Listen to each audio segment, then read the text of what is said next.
వేణు వచ్చాడా? వేణు వేణు అలా బయటకు వెళ్ళాడు. వస్తానులేండి, ముందు మీరు ఫోన్ చేయండి, ఆకలిస్తుందన్నారుగా. అబ్బాబే అదేం వీల్లేదు, వాడు వచ్చిన తర్వాత ఇద్దరం కలిసే ఫోన్ చేస్తాం. అన్నయ్య అన్నయ్య వచ్చామని మీ వదిన చెప్పింది. కూర్చో, నువ్వు కానీ నాకు వస్తుంది. సీత నాకు కనబడరా? ఏమిటో విశేషాలు? పరీక్షలు ఎలా రాశారు? బాగా రాశా అన్నయ్య, తప్పకుండా ఫస్ట్ క్లాస్ వస్తుంది. చాలా సంతోషం. సీత ఇంకా 2 స్వీట్లు. సరే, అడ్వాన్స్ గా నేను వడ్డిస్తాను. కానీ వద్దన్నయ్య వద్దన్నయ్య వద్దన్న. అబ్బా మీకు తినలేను వదినా. వద్దు, తినాల్సిందే. ఏమిటిది? లడ్లు. లడ్లే నాకు తెలుసు. అన్నదమ్ముల మధ్య అన్యాయం పనికిరాదు, తినండి. వదిన చెప్పిందే కరెక్ట్ అన్నయ్య, అన్ని తినాల్సింది. తిందాం. అయ్యగారు, ఎవరు? తమరి కోసం సుబ్బయ్య గారు వారి తమ్ముడు గారు వచ్చారండి. తమని వెంటనే కలుసుకోవాలంటే. వస్తున్నానని చెప్పు. అట్టగా బాబు. వేణు, నువ్వు భోంచేస్తూ నేను ఇప్పుడే వస్తా. అదేమిటండి, సహనంలో లేచిపోతారు, భోంచేసి వెళ్ళండి. నీకు తెలియదు సీత, వాళ్ళ సమస్య చాలా ముఖ్యమైనది. నేను ఇప్పుడే వస్తాగా, భోంచాను. నేను ఎప్పుడు ఇంతే, నువ్వు భోంచే వేణు. అన్నయ్య ఆయన వదిన ఇద్దరం కలిసి భోంచేస్తాం. ఇద్దరికిద్దరు బాగానే సరిపోయారు. నువ్వు కూర్చొని తిను. కూర్చోమంటుంటే తిను. సుబ్బయ్య గారు చూడండి, మీరు పెద్దవాళ్ళు, మీకు నేను చెప్పాలా? కుర్రవాడు ఏదో తప్పు చేశాడు అనుకోండి, సర్దుకుపోవాలి. అసలు మీకు నా మాట అంటే గౌరవం ఉందా? ఎంత మాట? సెలవివ్వండి. ఎరా రంగా,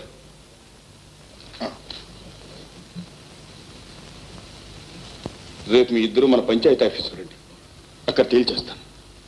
వెళ్తారేనండి. సెలవు. నమస్కారం. నమస్కారం. వదిన. ఏం వేణు? ఏం లేదు వదిన. ఏమిటో చెప్పు వేణు.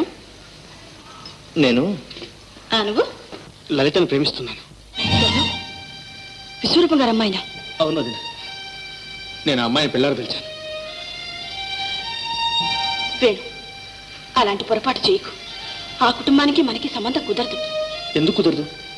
కోపాలతో కక్షలతో మనసులు పూర్తిగా విరిగిపోయాయి వేణు. ఆ అమ్మాయిని మనసారా ప్రేమించాను, పెళ్ళాడతాని మాట ఇచ్చాను. నన్ను పూర్తిగా నమ్ముకుంది. ఇప్పుడు కాదంటే ఎలా? ఈ సంబంధం అంటే మీ అన్నయ్య అసలు ఒప్పుకోరు. నిజం చెప్పాలంటే నాకు కూడా ఇష్టం లేదు. వేణు, లలితని మర్చిపో. అంతకన్నా మంచి సంబంధం నేను ఏర్పాటు చేయిస్తాను. వీల్లేదు, నన్ను నమ్ముకున్న అమ్మాయికి ద్రోహం చేయలేదు. లలితని వివాహం చేసుకోకపోతే జీవితం అంతా ఇలాగే ఉండిపోతాం. వేణు, ఏమిటి పట్టుదల? పరిస్థితులను అర్థం చేసుకోవే. అర్థం చేసుకున్నాను వదిన. ఇన్నాళ్ళు నా క్షేమం కోరే తల్లి నాకుందనుకున్నాను. కానీ తల్లి లేని లోటు ఏమిటో ఇప్పుడు తెలుసుకున్నాను వదిన.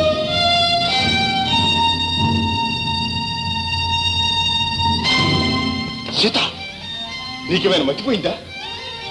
ఆ విశ్వరూపం గారి కుమార్తె మన వేణుకి తగిన పిల్ల. ఆ మాట అంటానికి నోరెట్లా వచ్చింది? మీకు తెలియదండి, ఆ అమ్మాయి చాలా గుణవంతురాలు.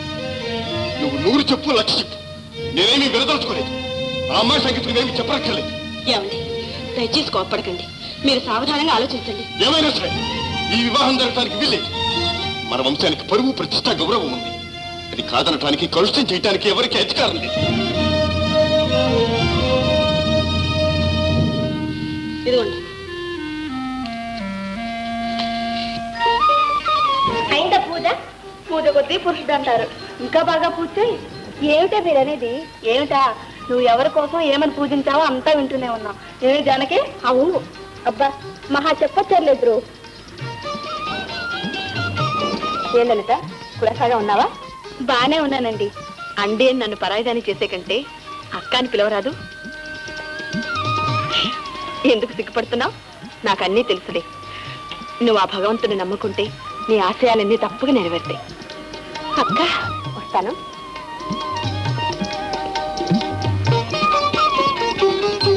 లలిత, చూసావా? సీతమ్మ గారు శుభం పలికారు. ఇంకా వేణు మనోహరుడు నీవాడేలే. పోవే.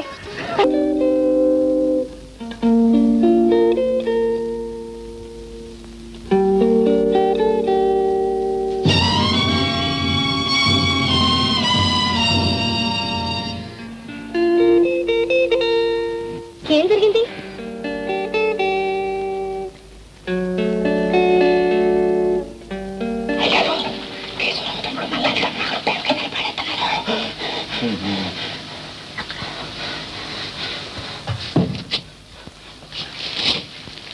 నువ్వు కొట్టు చూసుకుంటూ ఉండు, నేను ఇప్పుడే వస్తాను. నువ్వేం బాధపడకలేదు. ఈ జీవితంలో పెళ్ళంటూ చేసుకుంటే నిన్నే చేసుకుంటాను. నా మాట నమ్ము. నేను లలిత,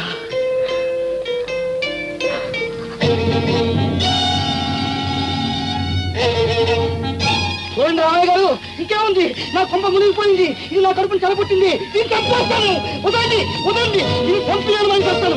ఆగండి విశ్వరూపం గారు, ఆగండి. నా వల్ల కాదు బాబు, నేను చచ్చిపోతాను. నా పరువు పోయిన నాటికి నేను బ్రతకడం ఎందుకయ్యా? అంత తొందరపడితే ఎలా చెప్పండి? తగిన పరిష్కారం ఏమిటో శాంతంగా ఆలోచిద్దాం. ఇంకా ఏమిటా ఆలోచించేది?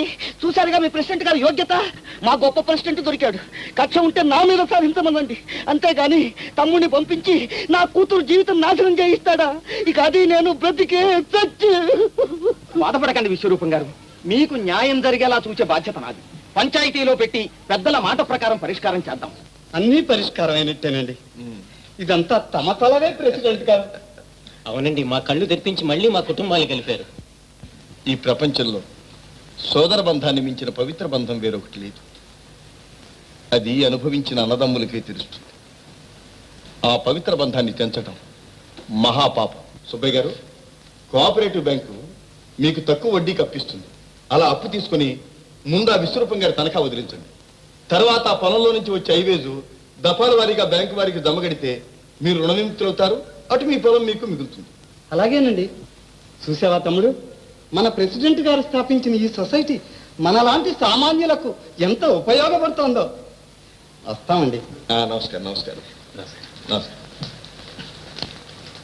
అయ్యా ప్రెసిడెంట్ గారు, తమరు ఇలా అవసరానికి ఆదుకొని మన గ్రామంలో ఎన్నో రైతు కుటుంబాలను వృద్ధులకు తీసుకొచ్చారు. ఏమిటయ్యా వృద్ధులకు తీసుకొచ్చింది? ఇప్పుడు నా కుటుంబాన్ని చేతులారా నాశనం చేశాడు. ఉండండి విశ్వరూపం గారు. ఏటని ఇంకా ఉండేది? ఉన్న పరువు మర్యాద కాస్త తాటాకు మంటలాగా మండిపోతూ ఉంటాను. ఏమిటండి మీరు అంటున్న మాటలు? ఇంతకీ ఎవరేం చేశారు? ఇంకెవరు ఉన్నారుగా, మీ తమ్ముడు. మా తమ్ముడు? తమ్ముడే నా పాలిటి ఎములాడు. నా పరువు ప్రతిష్టలు గంగలో కలిపాడు. అన్నం పుణ్యం ఎరుగని మా అమ్మాయిని ప్రేమ గీమ అని మోసం చేసి దాని జీవితాన్ని సర్వనాశనం చేశాడు. మా వేణు అలా చేశాడా? ఇదిగో వీళ్ళంతా సాక్ష్యం ఉన్నారు. ఒక్కొక్కరిని విడివిడిగా అడగండి. ఇంత రాద్ధాంతం జరిగిన తర్వాత ఇక మా అమ్మాయిని ఎవరు పెళ్లి చేసుకుంటారు? ఇక నలుగురిలో తలెత్తుకుని ఎలా తిరగను? ఇప్పుడు నన్ను ఎక్కడ తాగమంటారు చెప్పండి. ఆవేశపడకండి, మీకు న్యాయమే జరుగుతుంది. న్యాయమే జరుగుతుంది. వేణు, ఏమిటయ్యా అలా ఉన్నా? ఏం జరిగింది? వదినా, నాతో చెప్పు వేణు, ఏం జరిగింది? జరిగిన దాన్ని బట్టి విచారిస్తే మా తమ్ముడు నేరస్తుడే. మీ ఇష్టం వచ్చిన శిక్ష విధించండి. ఊళ్ళో నుంచి వెళ్ళగొట్టిన నాకు అభ్యంతరం లేదు. ఊళ్ళో నుంచి వెళ్ళగొట్టి నాకేం లాభం? నా కూతురు జీవితానికే ఉపయోగం. ఒకవేళ తమకేమైనా లాభం ఉందేమో. సవత్తమ్ముడిగా ఏదో వంక పెట్టి అవతల గెంటేస్తే ఆ ఆస్తి కూడా అనుభవించవచ్చు. విశ్వరూపం గారు, అవకాశం వచ్చింది కదా అని అంతస్తులు మర్చిపోయి మాట్లాడటం మంచిది కాదు. వైస్ ప్రెసిడెంట్ గారు, నా పదవికి ఇప్పుడే రాజీనామా ఇస్తున్నాను. అఘోరించినట్టే ఉంది. తుంటి మీద కొట్టి నోటిపళ్ళు రాలేయట. ఈ రాజీనామాలు రాజీభేదాలు నాకు అక్కర్లేదు. నా కూతురు జీవితం ఏం కావాలి ముందు అత్యాల్సింది. ఏమయ్యా, వేడి పిలిస్తే మాత్రం నీ కూతురు బయలుదేరింది. ఆ మాత్రం జ్ఞానం మెమ్మకుండా కదా. సాంబయ్య గారు, ఆవేశాలకు పోయి అయినింటి ఆడపిల్లల గురించి అమర్యాదగా మాట్లాడటం మంచిది కాదు. ఇప్పుడు ఆ ప్రసక్తి అనవసరం. మా తమ్ముడు నేరం చేశాడు. మీకు తోచిన శిక్ష విధించండి. అమలు జరిపే బాధ్యత నాది. వైస్ ప్రెసిడెంట్ గారు, మీరు ఈ భారం నిర్వహించండి. నేను వస్తాను. ప్రెసిడెంట్ గారు, చర్చ నిర్మోహమాటంగా సాగాలంటే నేను ఇక్కడ ఉండటం మంచిది కాదు. కానీ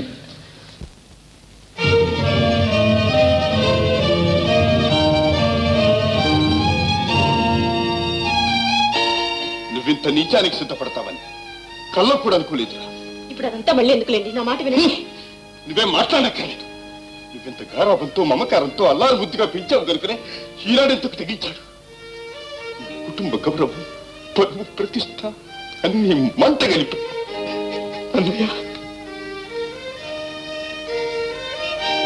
ఇంతవరకు ఫలానా అనిపించుకుంటూ ఈ ఊళ్ళో ఎవరు ఏ నేరం చేసినా నేనే తీర్పు ఇచ్చాను. నా కుటుంబాన్ని గురించి తీర్పు చెప్పడానికి అక్కడ అందరూ సమావేశమయ్యారు. ఇదంతా నీ మూలాన్నే కదా, నీ మూలాన్నే కదా.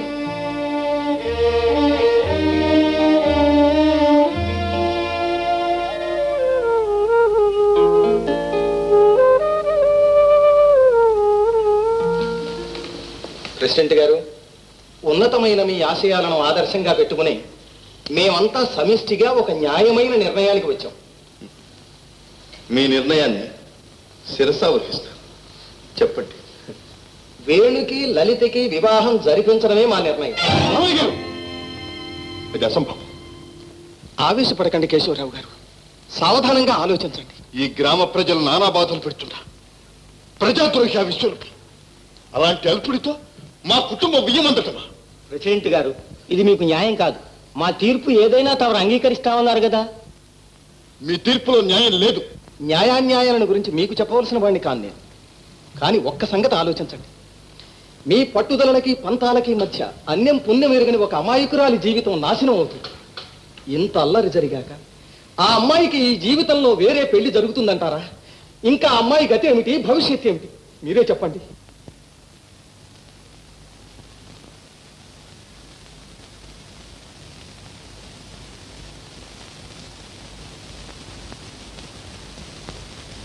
చూడండి, విశ్వరూపం గారు ఆయన భార్య మంచివాళ్ళు కాకపోవచ్చు. అందుకని ఆ అమ్మాయిని శిక్షించడం న్యాయం కాదు. కేశవరావు గారు, మీ కన్న కుమార్తెకే ఇటువంటి అపవాదం వస్తే మీరు ఏం చేస్తారు? ఈ గ్రామంలో ప్రజలంతా ఒక్కడిగా కలిసిమెలిసి ఉండాలనే కదా తమ లక్ష్యం.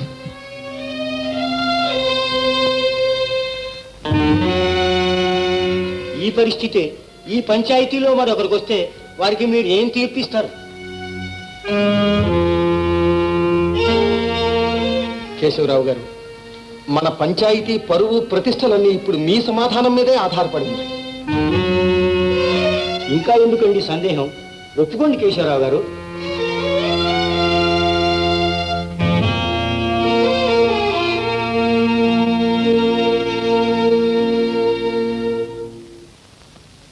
మీ నిర్ణయంతో ఏకీభవిస్తున్నా. వేణుకి లలితకు వివాహం జరిపిస్తాం.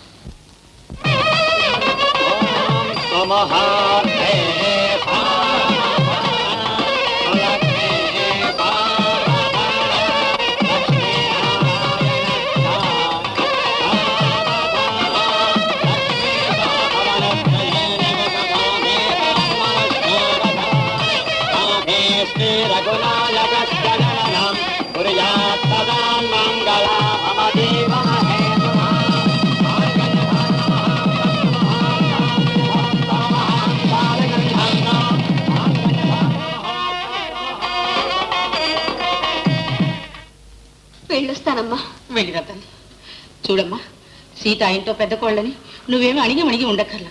ఆ ఇంట్లో దానికి ఎంత అధికారం ఉందో 10 రెట్లు పైన నీకు అధికారం ఉంది, తెలిసిందే.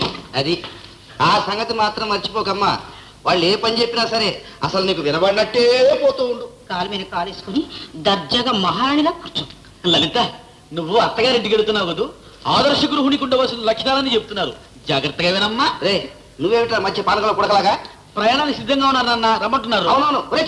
అయ్యా చవయ్యా, అరసల బిందె మర్చిపోయావా? నీ దుంపలు అయిపోను. లలిత, వీళ్ళ మాటలు ఇక్కడే మర్చిపో. నువ్వు అక్కడికి వెళ్ళాక సీతమ్మ గారిలాగా ఉత్తమ ఇల్లాలనిపించుకోవాలి. నిన్ను చూసి నేను గర్వపడేటట్లు ప్రవర్తించాలి, తెలిసిందా? అలాగే అన్నయ్య. ఊరుకోమ్మా, ఊరుకో. నీ భర్త నీ కోసం కాచుకుని ఉన్నాడు, రమ్ము.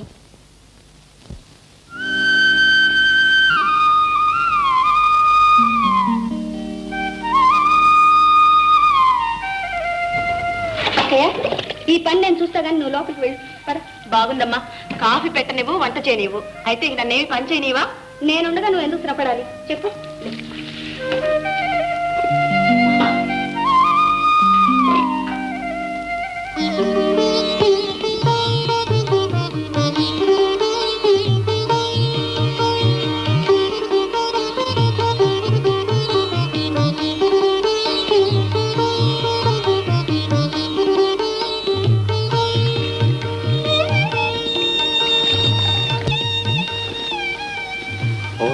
ఫైన్.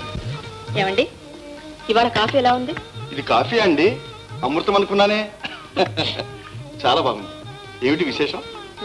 విశేషమే మరి. ఇవాళ మీ మరదలు తనే స్వయంగా చేసింది.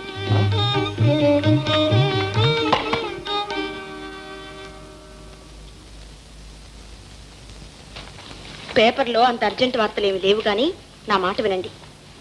ఏమిటి? అమ్మాయి వచ్చిన తర్వాత ఒక్కనాడన్నా నవ్వుతూ పలకరించారా? అదే ఏదో పని తొందరలో. కాదు, మీకు ఇంకా కోపం పోలేదు అవునా? అబ్బే అదేమి లేదు. ఆ అమ్మాయి మీద నాకు కోపం ఏమిటి? నా తమ్ముడు భార్య కదా. చూడండి, ఇది మీరు నిర్ణయించిన సంబంధం అయితే ఇలా ప్రవర్తిస్తారా? బావగారు నన్ను క్షమించండి. అబ్బే అదేమిటమ్మా, లేమ్మా. నాకంతా తెలుసు. నా మూలాన మీరు ఆ పంచాయతీ తీర్మానానికి అంగీకరించాల్సి వచ్చింది. మీ మనసుకి ఎంతో బాధ కలిగించాను. కానీ మీరిచ్చిన అంగీకారంతో మనసారా ప్రేమించుకున్న ఇద్దరి జీవితాలు సార్థకమయ్యాయి. మీరు చేసిన త్యాగాన్ని నేను ఎన్నటికీ మర్చిపోలేను.